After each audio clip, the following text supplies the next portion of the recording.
आम आदमी पार्टी द्वारा न्यू अशोकनगर वार्ड 4 निगम पार्षद रजनी पांडे के जेठ पर यह आरोप लगाया गया है कि निगम पार्षद रजनी पांडे का सारा काम उनके जेठ निशांत पांडे संभालते हैं। इस बीच वह क्षेत्र में जितने भी मकान बनते हैं उस मकान को बनाने के लिए वह लाखों रुपए की रिश्वत मांगते हैं।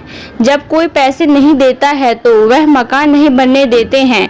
जब इस संबंध में निगम पार्षद रजनी पांडे के जेठ से बात हुई तो उन्होंने बताया कि मुझे गलत फंसाया जा रहा है, यह मेरी आवाज़ नहीं है और न ही मैंने किसी को कोई ऐसी कॉल की है।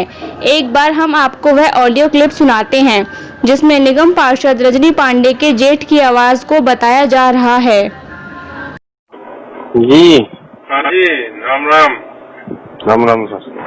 मैंने ऐसा काय को कर रहे हो, थोड़ा आपका लोगों का आशीर्वाद रहता है तभी तो चल पाते हैं। आपने कही कि माल दे दो तो पूरी गारंटी रहेगी, सामान पहुंचने के बाद भी गारंटी का तो कुछ होना चाहिए ना। माल तो अपनी मर्जी से दे रहे हो आप, जो आप दे रहे हो रेट तय कर रहे हो, मैंने ले लिया, मैं मना तो नहीं कर रहा। नहीं तो वो तो 400 आपने बोला था 600 रुपए और क्या नाम है, मैंने आपने बोला था कि 700 रुपए 500 रुपए उनने बोला है, फिर बैठ के आपने कही 50-100 रुपए ही मेरी गुंजाइश है। ठीक है, मेरी बात सुनो। हाँ दूसरे की भी सुननी चाहिए। हाँ आप बोलो पहले। जैसे आज आप परेशान होके आ गए ना, जब कल वो सब कुछ हुआ, वैसे पहले आज तो कोई इतनी लंबी बात नहीं होती, नहीं समझे। आदमी जब दिक्कत में ही हो तभी भागे नहीं, उससे पहले ही आदमी ना 10 रुपए काम 20 रुपए बना लेता है। हाँ तो 10 रुपए काम में ना आदमी होता है, लालच में आ जाता है कि लालच में मैं कर लूँ ये कर लूँ। कोई आदमी की छोटी सी रहती है कि यार सब आ रहे, दुनिया मिलने आ रही है और वो बंदा नहीं आ रहा। नहीं भाई आपने 2-3 दिन फोन करा, ठीक है अच्छी बात है, मैंने कहा अभी की बिजी है। उसके बाद तो मैंने कहा था कि ऑफिस में बैठ रहे चले जाना। शिवम को भी बोला गया कि उसको बुलवा ले यार, वो कहाँ है, तो वो कह रहे जी वो बिजी है, कोर्ट वोट में लगा हुआ है। शिवम से पूछो, शिवम को हमने बोला था। अरे 6 बजे के बाद कौन सी कोर्ट रहती है, 6 बजे के बाद कोर्ट नहीं रहती सर। तो 6 बजे तो निकल जाते हैं ना ये 7 बजे तक निकलते हैं, 6:30-7 जो भी है। पूर्वी दिल्ली न्यू अशोकनगर के निगम पार्षद रजनी पांडे के जेठ के ऊपर आरोप लगाया गया था कि किसी बिल्डर से उन्होंने रिश्वत मांगी थी और वो उसके बाद वो ऑडियो लीक हुई हर जगह। और उस वीडियो पे बताया जा रहा है कि ऑडियो जब लीक हुई थी उस ऑडियो पे उनकी फ़ोटो जो लगाई गई है, फ़ोटो तो उनकी है मगर वो आवाज़ उनकी नहीं है।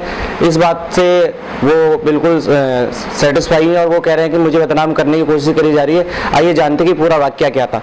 सर, जो अभी आपके ऊपर आरोप लगाया जा रहा है, फ़ोटो आपकी चलाई जा रही है, वॉइस बताया जा रहा है किसी और की है, तो उसमें आप क्या कहना चाहते हैं? किस तरीके से स्टैंड करा जा रहा है, किस वजह से स्टैंड किया जा रहा है, इसके लिए आप क्या कहना चाहते हैं? मेरी भाई वो कोई आवाज़ नहीं है, मैं 200% श्योर हूँ। मैंने कल थाने में FIR के लिए भी दे दी है, ये कंप्लेंट की कॉपी है 3 पेज की, और आज डेफेमेशन का मुकदमा भी कर रहा हूँ, मानहानि का। ये उसके रोहित मेहरोलिया जो विधायक हैं त्रिलोकपुरी के, और दुर्गेश पाठक जो आम आदमी के नेता हैं, उनके दोनों के खिलाफ मैंने कर दिया है मानहानि का मुकदमा भी, और FIR के लिए भी कर दिया है। और इसकी कंप्लेंट LG को भी कर दी है मैंने, पुलिस कमिश्नर को भी कर दी है आज, और कल थाने में दे दी थी। सर, इसमें जो ऑडियो में दूसरा पर्सन बात कर रहा है, आपका नाम लेते हुए बताया गया कि निशांत पांडे जी बात कर रहे हैं, निगम पार्षद रजनी पांडे के जो जेठ है वो निगम पार्षद कार्यालय से फ़ोन करके उनसे बात कर रहे हैं, उन्होंने रिश्वत मांगी थी मकान बनने के एवज में। और जो दूसरा व्यक्ति था वो आप बता सकते हैं वो दूसरा व्यक्ति कौन है? आपको क्या लगता है कि क्यों इस तरीके से आपके ऊपर आरोप लगाया जा रहा है, क्यों बदनाम करा जा रहा है, इसकी वजह क्या है? एक तो उस ऑडियो में मेरा कहीं नाम नहीं लिया गया है, नाम खाली आम आदमी की पार्टी के नेता रोहित मेहरोलिया और दुर्गेश पाठक ने लिया है। मुझे नहीं पता वो कौन है, बिल्डर कौन है, क्या है ना, हमारा सबका कोई लेना देना इन सब चीज़ों से। मेरा अपना व्यवसाय है, पांडे बिल्डर के नाम से मैं अपना व्यवसाय चलाता हूँ और गोंडा की राजनीति करता हूँ कर्नेलगंज विधानसभा से। सर, उसमें जो दूसरे व्यक्ति की आवाज़ है, आपने भी सुना होगा उसमें, तो दूसरे व्यक्ति की आवाज़ है, क्या आपको लगता है कोई आपका जानकारी में आपको बदनाम करने की कोशिश करी जा रही है? मैं नहीं जानता कि कौन है, ना बहुत ज़्यादा मुझे उससे मतलब है। जी सर, वजह क्या है? आपको कुछ अपने तरफ से एक अंदाजा बता सकते हैं वजह क्या है आपको बदनाम करने की? आप राजनीति से तो है नहीं, आप पांडे बिल्डरिंग का काम कर रहे हैं, आपकी बिल्डिंग की काम है, कोलैबोरेशन वगैरह कंपनियां एक्सट्रैक्चर करना वो काम है, तो आपको राजनीति से तो कोई लगाव नहीं है फिलहाल अगर देखा जाए तो आपको बदनाम क्यों करा जा रहा है ऐसा? हालांकि रजनी पांडे तो राजनीति से, उन्हें बदनाम ना करके आपको बदनाम करा जा रहा है, वजह क्या है सर? मेरी निगम पार्षद रजनी पांडे जी से बात हुई थी, कैसा क्यों, तो उन्होंने बताया है कि रोहित मेहरोलिया के कुछ आदमियों को उनके जो गुर्गे हैं भेजा था 10-15 दिन पहले कि यहाँ न्यू अशोक नगर में अनऑथराइज कंस्ट्रक्शन बहुत चल रही है, तो उसमें मुझे भी हिस्सा चाहिए। तो निगम पार्षद ने उनको मना करवा दिया कि हमारा इन सब से कोई मतलब नहीं है। मैं तो खुद बिल्डरों के खिलाफ हूँ न्यू अशोक नगर में कि कोई कंस्ट्रक्शन नहीं होनी चाहिए। वो खुद बता रही है कि मैं इतनी कंप्लेंट करती हूँ बिल्डरों की, तो हमारा बिल्डर से कैसे साठगांठ हो सकता है।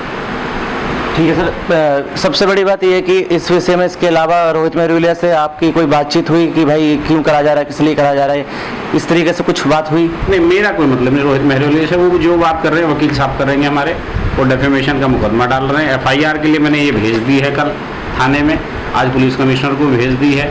मैं इसका 1 हफ्ते तक इंतजार कर दूंगा। अगर मेरा वॉइस सैंपल नहीं लिया जाएगा तो मैं दोबारा कोर्ट जाऊंगा, कोर्ट से अपना वॉइस सैंपल दूंगा कि मेरा वॉइस सैंपल लेके चेक किया जाए कि आवाज़ मेरी है या नहीं है।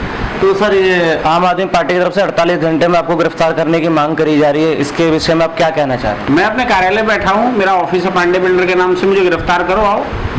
मैं तो बैठा हूँ, मैं कहाँ जा रहा हूँ? फ़ोन मेरे ऑन है सारे, प्रेस वाले खूब फ़ोन कर रहे हैं मुझे। कल एशियन एज से फ़ोन आया, जागरण से फ़ोन आया, राष्ट्रीय सहारा से फ़ोन आया। मैं कहाँ जा रहा हूँ? मेरी अगर आवाज़ हो तो मैं एफआईआर के लिए क्यों जाऊँगा? मैं डेफेमेशन का मुकदमा क्यों डाल रहा हूँ? मैंने तो कहा है कि अगर 1 हफ्ते में मेरा वॉइस सैंपल नहीं लिया गया तो मैं कोर्ट जाऊंगा 156(3) में, कोर्ट से वॉइस सैंपल दूंगा अपना। तो सर, आपको लगता है कोई आपसे कोई निजी दुश्मनी की वजह से कोई किसी आदमी की और किसमें कोई साठगांठ हो, कुछ ऐसा है? मेरे से कोई निजी दुश्मनी नहीं है। मैं रोहित मेहरोलिया या दुर्गेश पाठक को जानता भी नहीं हूँ। जो भी बदनाम कर रहे हैं, ये पार्टी को बदनाम कर रहे हैं, निगम पार्षद को बदनाम करने की साजिश है। तो कहने का मतलब है कि आपको मोहरा बनाया जा रहा है रजनी पांडे को बदनाम करने के लिए। मेरा मोहरा बना के करेंगे क्या? ये मेरा क्या मतलब राजनीति से? मेरा राजनीति से यहाँ दिल्ली से कोई मतलब नहीं है। मैं जो राजनीति है गोंडा की करता हूँ, करनेलगंज विधानसभा की, तो मुझे बदनाम करके क्या करेंगे ये? तो जैसा कि निशांत पांडे जी का कहना है कि मेरी कोई वॉइस रिकॉर्ड नहीं है उसमें, और मेरी फोटो लगा के किसी और की वॉइस रिकॉर्ड को चलाया गया है, और उसकी उन्होंने सैंपल की जांच की मांग भी की है। अब देखना यह है कि जांच में पूरा मामला क्या आता है, इसके बाद आगे के जो फैसले हैं वो कोर्ट से होगी। जिसके बाद निशांत पांडे ने न्यू अशोकनगर थाना में विधायक रोहित कुमार मेहरोलिया और दुर्गेश पाठक के खिलाफ एक शिकायत दी है। अब देखना यह है कि आम आदमी पार्टी की ओर से यह आरोप सही है या फिर निशांत पांडे की ओर से मीडिया को दिया हुआ बयान।